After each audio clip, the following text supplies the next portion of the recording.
Today we're going to be talking about 5.2 rates and unit rates. I'd like to do just a quick review from our lesson that we had last week. So we talked about ratio tables. If you are converting from the top of a ratio table to the bottom, should I divide or should I multiply? Divide. We're going to divide. So just put this in your red pen, a little divide sign. Now the opposite, I'll put it on the opposite side. If I am working from the bottom to the top, what should I do? I should multiply.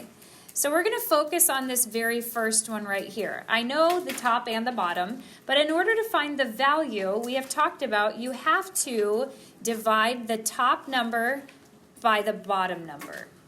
Okay, so this is a calculator chapter. If you want, you can slip that into your calculator if you do not know how to do it in your head. But I do want you to focus on this. This is a decimal, which means I want your answers coming back to me as either whole numbers or decimals, but not as a fraction. So class, what is 10 divided by 4? 2.5. The one thing that we learned about the value of the ratio is once I find the value for the first x and y, I can say that the value of the ratio is going to be 2.5 all the way across the entire ratio table. How many of you would say that you remember us talking about this last week? Very good. If you focus on this next one, the 18, I am working from the top to try to figure out what the bottom, the x, would be. Should I multiply or divide, class? I should divide because I'm working from the top to the bottom. Luke, when you divide 18 divided by 2.5, what did you get? 7.2. 7.2 is correct. I want everyone to do the final two on their own. All right, Nasir, what'd you get for this next one right here? I got 15. 15? And Michaela, what did you get for this last one? 9. 9. How many of you would say you got the same things? Very good. You may have a seat. Now, it asked us to write the equivalent ratios. Remember, when you write the equivalent ratios, you no longer need this value. That value is just kind of like the missing link that helps me to find the top and the bottom number in my table. So the first thing I'm going to have is 10 to 4. Jacoby, what will I write for this next one right here? You would write 7 to 2. Okay, remember the order matters, so I'm going to start with the top number. You'd write 18 to 7.2. 18 to 7.2. Michaela, what will I write next? 1506. 15 to 6. And the final one, Jonathan. 22.5 to 9. So that is what my equivalent ratios are. How many of you feel like you remember us talking about that last week and it's coming to you, okay? So 1 week from today, we are going to have a quiz over 5.1, 2, 3, and 4, all right? So this lesson from last week will be on there, which is why I wanted to at least throw in a little review question for you. Now we're going to start our new lesson for today. If you would please take out your red pen, and I want you to fill in this section of your notes. Okay, so today we're going to be talking about rates, and rates, it says it's a ratio or a comparison of two quantities using different units. If you look at my example that I have here, it says 16 miles per 4 hours. So in 4 hours, you're going to be traveling 16 miles. But I want you to notice there are different units here. The numerator is in miles. What's the denominator in? Hours. It is in hours, okay? So once again, that is a ratio with different units. So basically, a rate is a kind of ratio. A ratio always needs to be in the same units, but a rate is going to be in different units. Okay, so now I want you to focus on this next one. It says a unit rate compares a quantity to 1 unit of another quantity. If you would, take your red pen, and I want you to underline this part. It says it has a denominator of 1. So anytime I ask you for a unit rate, it means I want you to give me the denominator with a 1. The next thing we're talking about is equivalent rates. What does that word equivalent mean? The same, equal, okay? So if you look at this right here, I say these are equivalent. 16 miles in 4 hours is the same thing as 4 miles in 1 hour. If I wanted to know how many you traveled in 2 hours, how many would that be?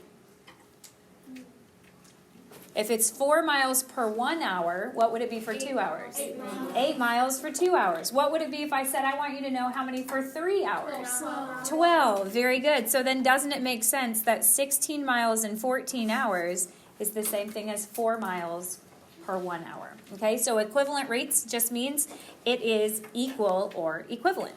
So let's go ahead and get into some practice here. A nutrition label shows that every 1/4 cup of tuna has a 1/2 gram of fat. The question for problem A is, how many grams of fat are there for every cup of tuna? In order to find the rate, what you're always going to do is divide the first quantity by the second quantity. So what's the first thing it asks me about in problem A, class?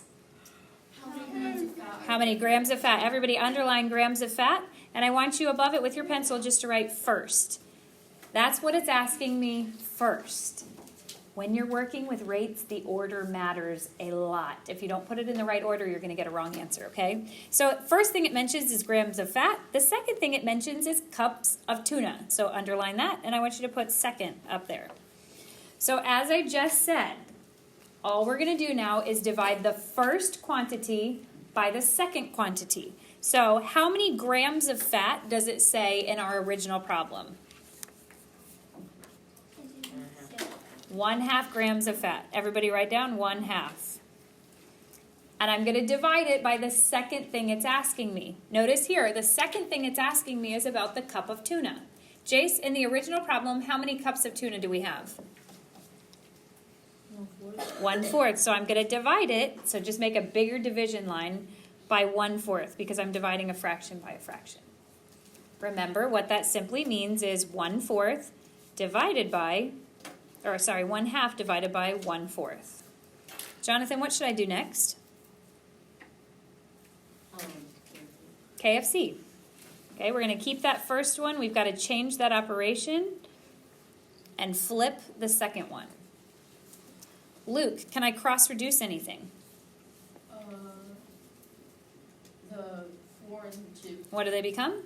A 1 and 2. A 1 and a 2. When I multiply that out, Ellie, what do I get? 2 over 1, which just means 2. Okay? Now what you've got to do is interpret what in the world does this mean? All right? This is what it means. There are, and then our value of our ratio that we just discovered was 2.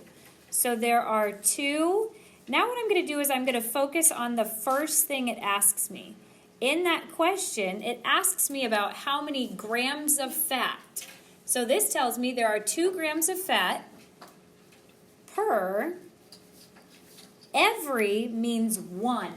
Okay, so anytime that you've got something that says every cup of tuna, that means 1 cup of tuna. So there are 2 grams of fat per 1 cup of tuna. As I said before, the order really truthfully matters, okay? If it asks me about grams of fat first, my interpretation will talk about grams of fat first. If it asks me about cups of tuna second, then I am going to write in about cups of tuna second in my interpretation.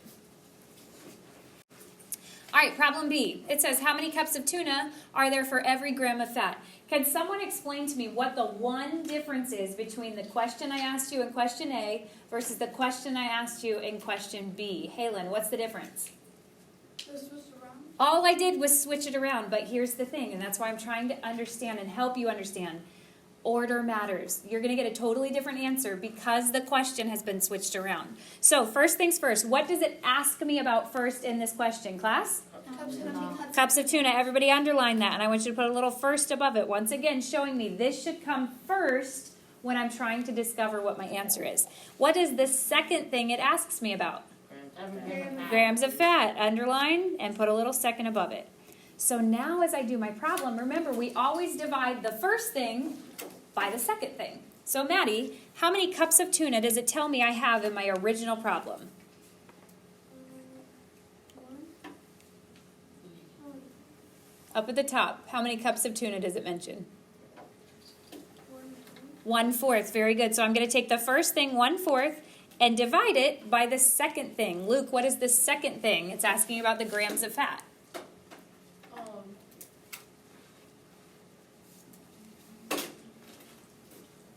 back to the original problem, and how many grams of fat were there?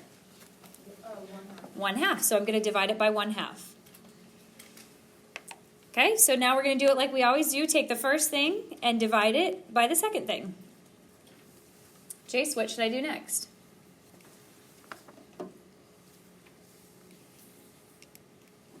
You have KFC. KFC, keep the first one, change the operation, flip the second one. To Kobe, can I cross-reduce anything? Yes. The 2 and the 4. 2 and 4, what do they become? It becomes, the 4 becomes the 2, and the 2 becomes a 1. Very good. Reagan Stevens, what's the answer? 1 over 2. Is there anyone who feels comfortable and confident enough to try to interpret what in the world does that 1/2 mean? If you want to interpret it, you can look back at the first example to see kind of what we did. Abigail, try it out for me. There are 1/2 cup of tuna per 1 gram of fat. I love it. There's 1/2 cups of tuna per 1 gram of fat. Something I want you to notice that she did. In my question, the first thing it asks me about was the cups of tuna. Look at the answer. We are writing down there cups of tuna first. Next up, the second thing is mentioned a gram of fat, so you will write the gram of fat second. Okay, so this is really important in how we are interpreting what in the world does this question and what does my answer mean. Okay, question number 2 says, there is 1/4 gram of fat for every 1/3 tablespoon of powdered peanut butter. So powdered peanut butter would probably be used in like a smoothie or something like that. How many of you can tell me if you were to get a smoothie with peanut butter in it, what's another ingredient they might also put into it? Chocolate, okay? How many of you like chocolate and peanut butter put together in a smoothie? What else could you put in with a peanut butter smoothie? Jelly. I don't know if I would want jelly inside of a smoothie. Who could tell me something else that might be in a peanut butter smoothie? Bananas, okay? If my husband gets a smoothie, that is the kind that he would want. How many of you feel like if you get a smoothie, you should not put peanut butter in it, you should put fruit in it instead? I totally agree. So, we got very distracted by that. But let's go back to our question. How many grams of fat are there for every tablespoon of the powder? So the thing we want to discover first is what is it asking me about first? What's the first thing it asks about, class? Gram of fat. Grams of fat. Everyone underline it and put first. That's important because order matters when we're talking about rates and ratios, okay? Second, it's talking about the tablespoons of the peanut butter powder. So I'm going to write down first things first, the grams of fat. Okay, Jonathan, how many grams of fat are in this problem? 1/4. Okay, so I've got to take the first thing and divide it by the second thing. Michaela, what's the second thing? The tablespoons of powder. 1/2. One what? 2. How much powder? 1/3. 1/3. Okay, so we're going to divide 1/4 divided by 1/3. Remember, we've got to KFC it. 1/4 times 3 over 1. Autumn, can I cross-reduce anything? No. No, so what's the answer? 3 over 4. 3 over 4. Would anyone like to help me with the interpretation? Halen.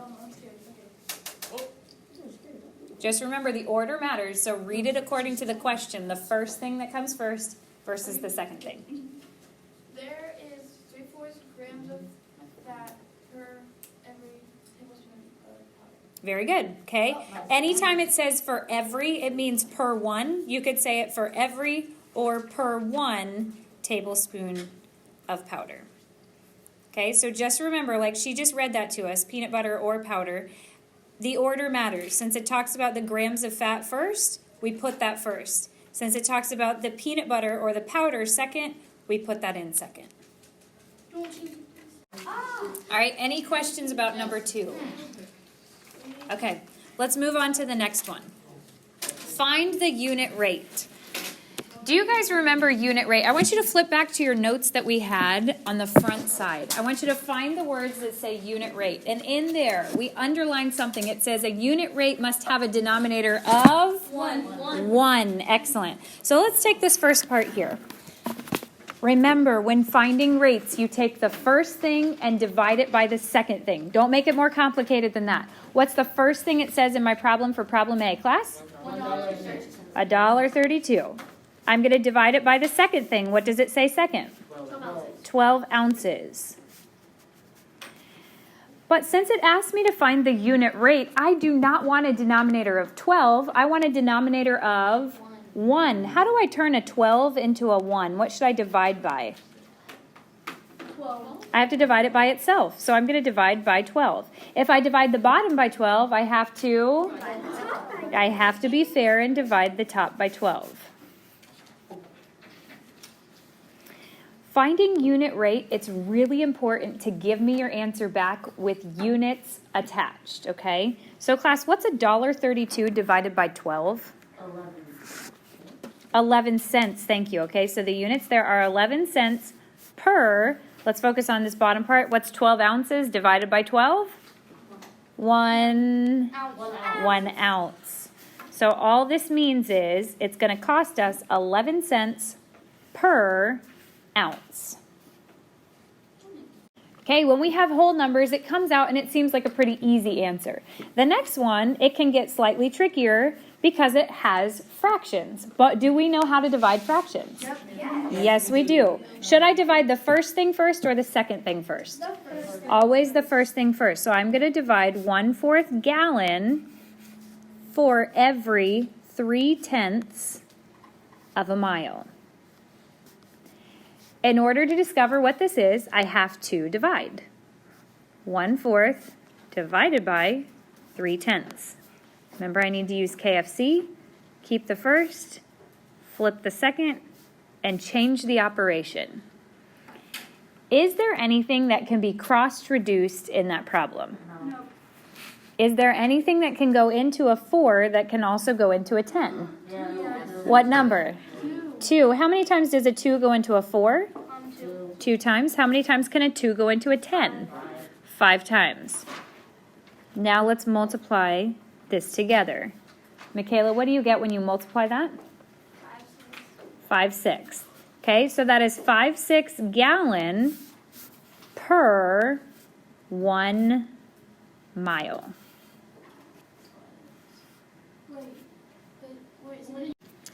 Okay, for this next one, a scientist estimates that a jet of liquid iron in the Earth's core travels 9 feet for every half an hour. All right, so basically what they're doing is they are pumping liquid iron out of the Earth's core. How far does the liquid iron travel in 1 day? So if I am comparing the first thing to the second thing, we could write this. It's 9 feet per every half an hour. How many of you would agree that's what it's telling me? Yes. All right. In order to find this information we need, I always take the first thing and do what with it? Divide it by the second thing. So I am going to take 9 feet divided by a half an hour.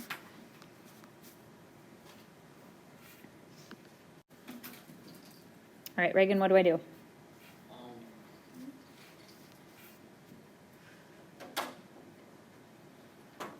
So I'm going to divide 9, which is technically 9/1, divided by a half. Keep going. What do I do? Your arrow thingy, and then 9/1 times 2/1. Very good. And what's the answer? 18/1. Okay, so give me units. 18 what? 18 feet. In 1 hour. Very good. So then what I always want to do is go back to my question. This is what it says. How far does the liquid iron travel in 1 day? Does this give me the answer for 1 day, class? No, it gives me one what? How would I discover how to turn this hour into a day? Ellie, what would I need to do? You are correct. I'm going to multiply by 24 hours on the bottom and 24 hours on the top. And this will give me the total for 24 hours. All right, guys, what's the answer?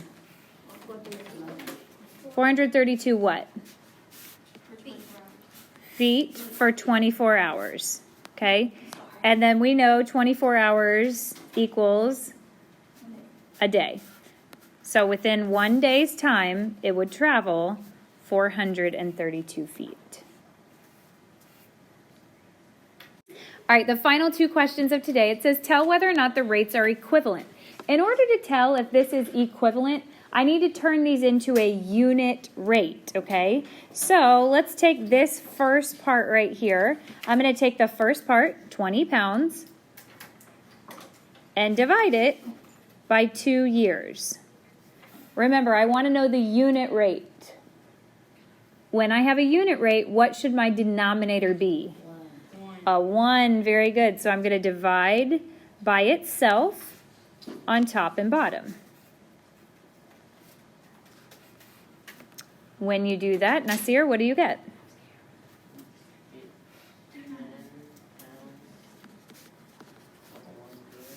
10 pounds per year. Now, guys, does this make sense? If it was 20 pounds for 2 years, does it make sense that it would be 10 pounds in only 1 year? Yeah. Yes, that makes perfect sense. All right, let's go on to the next one. Now I'm trying to see, does this mean the same thing as that?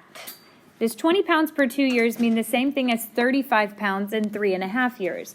In order to find that out, once again, we are just going to find the unit rate. 35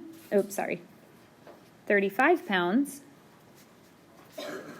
per 3.5 years. Luke, how would I turn that into a unit rate? Correct. We have to divide the denominator by itself. So we're going to divide by 3.5 on the bottom and also divide by 3.5 on the top.